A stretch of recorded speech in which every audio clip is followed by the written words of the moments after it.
The wait is finally over. After years of silence, speculation, and wild theories, James Cameron has officially revealed first-look details about Avatar 4, and what we're learning changes everything we thought we knew about the future of Pandora. Here's the truth. Fire and ash didn't end the story.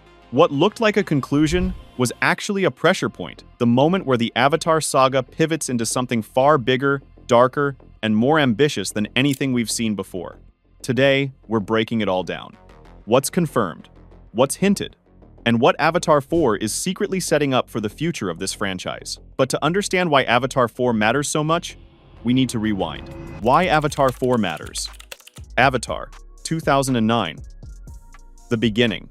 When Avatar was released in 2009, it didn't just introduce a movie, it introduced a world. Pandora wasn't a backdrop, it was alive. We met the Na'vi, Eywa, and a planet built entirely around balance. And at the center of it all was Jake Sully, a broken human soldier who crossed the line. Not just physically, but spiritually. Jake's transformation wasn't about choosing sides, it was about rejecting domination in favor of connection. By the end of the first film, three things were crystal clear. Humanity was exposed as a destructive force. Pandora became a symbol of resistance, and Eywa was established as something more than nature, a planetary consciousness. Avatar wasn't about winning a war. It was about earning belonging, and that belonging came at a cost. Jake abandoned his species. He became something new, not quite human anymore, but not born Na'vi either. That tension, that identity crisis, became the foundation for everything that followed. Avatar, The Way of Water, 2022. Then, after a 13-year wait, The Way of Water shifted the focus entirely. This wasn't a war movie, it was a family story. Jake wasn't a revolutionary anymore. He was a father trying to keep his children alive in a world that refused to stop hunting him. The Sully kids became the emotional core of the franchise. Lo'ak, the outsider. Kiri, the anomaly. Spider, caught between worlds. Pandora expanded beyond forests into ocean cultures, and the story began to feel generational. The conflict wasn't just external anymore. It became internal. The Way of Water wasn't asking who would win. It was asking about survival costs. But it also introduced something crucial: the concept of legacy. Jake's past wasn't just haunting him, it was hunting him, and his children were paying the price for the choices he made before they were even born. That generational trauma became the heart of the story. Avatar, Fire and Ash, 2025. Then came Fire and Ash, the most divisive, unsettling Avatar film so far. This movie didn't just escalate the conflict, it fractured the Na'vi themselves. Because for the first time, Pandora wasn't united. We were introduced to the Ash people, who turned their backs on Eywa. The Wind Traders, nomadic outsiders, watching the war from above. Fire and Ash pushed the story into ideological territory. Faith versus rejection, survival versus vengeance, unity versus fracture. And while the film felt like an ending, it didn't actually end anything. Major arcs were left wide open. Quaritch's fate remains ambiguous. Spider's evolution is only beginning. Jake's relationship with his children is still deeply broken. Fire and Ash didn't conclude a trilogy. It set the stage. And it asked a question the franchise had been avoiding. What happens when the good guys aren't united? When survival means compromising everything you believe in, when does even Pandora itself become a battlefield of ideology? What we know for sure about Avatar 4. Now let's talk facts. First, Avatar 4 has already been partially filmed. Not fully, but enough to confirm that the early portion of the movie exists. And here's the key detail: a major time jump happens after Act 1. The opening of Avatar 4 will briefly pick up close to Fire and Ash, but then the story fast-forwards years into the future. The Sully children will be significantly older. This isn't a gimmick, it's structural. James Cameron has confirmed that Kiri will be the narrator of Avatar 4. The older Sully kids will now be central, not just background characters. Michelle Yeoh joins the franchise as a human scientist. And Neytiri will see Earth in some form, though not necessarily travel there physically. Production is expected to ramp up once Cameron and the studio finalize sequel decisions in January 2026. The planned release date remains the 24th of December 2029, which tells us one thing very clearly: Avatar 4 isn't a side chapter, it's the pivot point. Confusion about the title, but there's one thing that's still not confirmed: the title. The confusion around Avatar 4's title wasn't accidental, it was part of the mystery. For years, Fans believed the film would be called The Tulkun Rider, a name that sounded epic and familiar. But as more details emerged, that title quietly disappeared.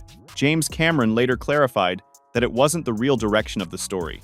The rumored replacement, Avatar: The Seedbearer, felt completely different.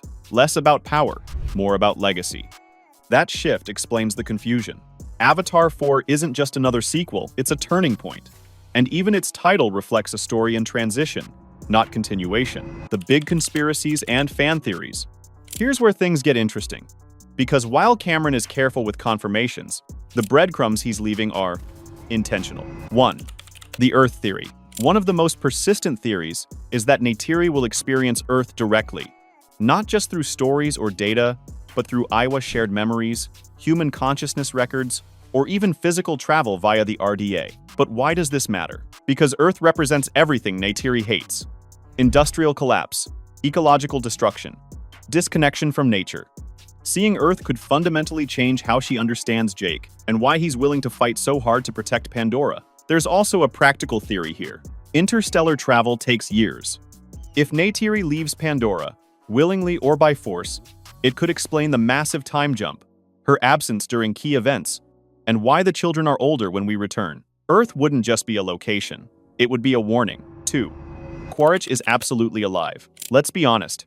James Cameron has already confirmed that Quaritch remains a major antagonist in Avatar 4 and 5. His fall in Fire and Ash wasn't an ending, it was a pause. His arc is far from complete. The real question isn't if he's alive, it's what he becomes next. Redemption? Escalation? Or something far more dangerous? Because here's what Fire and Ash established. Quaritch isn't just a villain anymore. He's evolving. He's experiencing Pandora through Na'vi eyes. He's bonding with his own son. And that internal conflict makes him unpredictable, dangerous in a way that pure hatred never was. 3. Spider becomes a target. Spider's evolution didn't end in Fire and Ash. It actually began.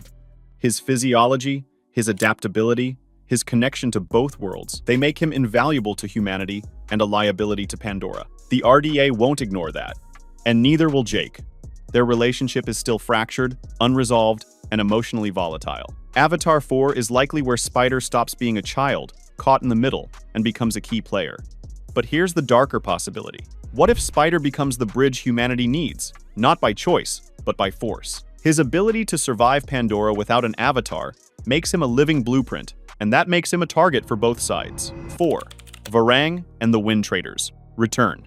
James Cameron has directly stated that Varang's story isn't finished, and Palak, leader of the Wind Traders, will have a significant role. Fire and Ash underused these factions for a reason. They weren't the focus yet, but Avatar 4 is where they matter. The predictions. Where Avatar 4 is heading? A grown-up generation. Avatar 4 is a coming-of-age story just on a planetary scale. The Sully kids step forward. Loak becomes an emotional leader. Kiri becomes a spiritual force. Took is no longer protected, she participates. This isn't just character development, it's a full generational shift. Jake and Neytiri have been carrying this story since 2009. 15 years of conflict, sacrifice, and survival. But Avatar 4 is where they step back. Not because they're irrelevant, but because the story has outgrown them. The time jump ensures we meet the Sully children as adults. No longer dependent, no longer sheltered. They've lived through years we won't see. They've made their own choices, their own mistakes, their own alliances, and that changes everything. Loak's arc has always been about proving himself, about stepping out of Jake's shadow. The time jump gives him the space to do that. He's not the reckless kid anymore. He's a leader who's earned his place through experience, not birthright. Kiri's connection to Iowa has been building since the Way of Water. She's not just spiritually sensitive, she's different, anomalous. And Avatar 4, with Kiri as narrator, will finally explore what that means. Is she a bridge between Iowa and the Na'vi? A new kind of consciousness? Or something humanity will try to weaponize? Even Tuk, the youngest, won't be the child we left behind. She'll be old enough to fight, to choose, to matter. The innocence is gone. The war reached her. 2. Jake and Neytiri shift from protagonists to legacy figures. The future belongs to the next generation. But legacy doesn't mean irrelevant. It means their decisions, their trauma, their victories and failures, they all ripple forward. The children inherit the consequences. New biomes and expanding Pandora. Cameron has confirmed we're going to the polar regions of Pandora. Arctic environments, ice Na'vi tribes, Creatures evolved for extreme cold, but this isn't just about spectacle. Pandora's polar regions represent something crucial: isolation. These tribes have been untouched by the war. They don't know Jake Sully. They don't worship Iwa the same way. They might not even see the RDA as a threat yet, which means the Sully family will have to earn their trust all over again. There's also the possibility of desert cultures, underground ecosystems, and entire regions untouched by war. Yet, each new biome introduces new politics, new belief systems, and new conflicts. Pandora is becoming a planet, not just a setting. And that expansion matters because it forces a question. Can Pandora unite before it's too late? Or will the Na'vi remain fractured until humanity exploits every crack? Michelle Yeoh's character is still a mystery. A human scientist, but aligned with whom? Humanity? Awa? Or something entirely new? She could be a bridge between worlds, a moral counterweight, or the most dangerous kind of antagonist, one who believes she's right. Her role suggests a shift in how humans are portrayed. Less monolithic, more complicated. Because here's the thing, the RDA has always been the villain. Greedy, destructive, one-dimensional. But Michelle Yeoh doesn't play one-dimensional characters. If she's a scientist, she's brilliant. If she's aligned with the RDA, she has reasons. Maybe even justifications. What if her character represents a new human faction? Not the military-industrial complex, but something ideological. Researchers who believe they can save both Earth and Pandora. Who thinks coexistence is possible if only the Na'vi would cooperate? Those who see themselves as the reasonable ones. That's far more dangerous than Quaritch ever was, because you can't fight someone who thinks they're saving you. The holy F times CK script. This is the detail that matters most. The script.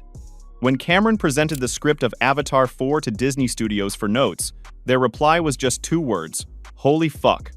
Studio executives don't respond like that unless something breaks the mold. They've read thousands of scripts. They've seen franchises rise and fall. They know what good looks like. Holy fuck means something else entirely. It means Avatar 4 isn't following the formula. It's not just bigger battles, prettier visuals, or more Na'vi clans. It's a structural shift, a tonal shift, maybe even a philosophical shift. Cameron has been building toward this since The Way of Water. Seeds planted years ago are about to pay off. Plot threads we forgot about will suddenly matter. Characters we thought were minor will become central. Avatar 4 isn't just bigger. It's something different. And whatever Cameron showed Disney, it was enough to guarantee that this franchise isn't slowing down. It's accelerating. Avatar 4 isn't just another sequel. It's the moment where childhood ends, ideologies collide, and Pandora expands beyond anything we've seen. Will Neytiri understand humanity? Or reject it forever? Can Quaritch be redeemed? Or is he past the point of return? Is Pandora still savable? Or are we watching the beginning of the end? Drop your theories in the comments, hit that like button, and subscribe for more deep dive breakdowns. Because the next chapter of Pandora is coming, and it's going to change everything.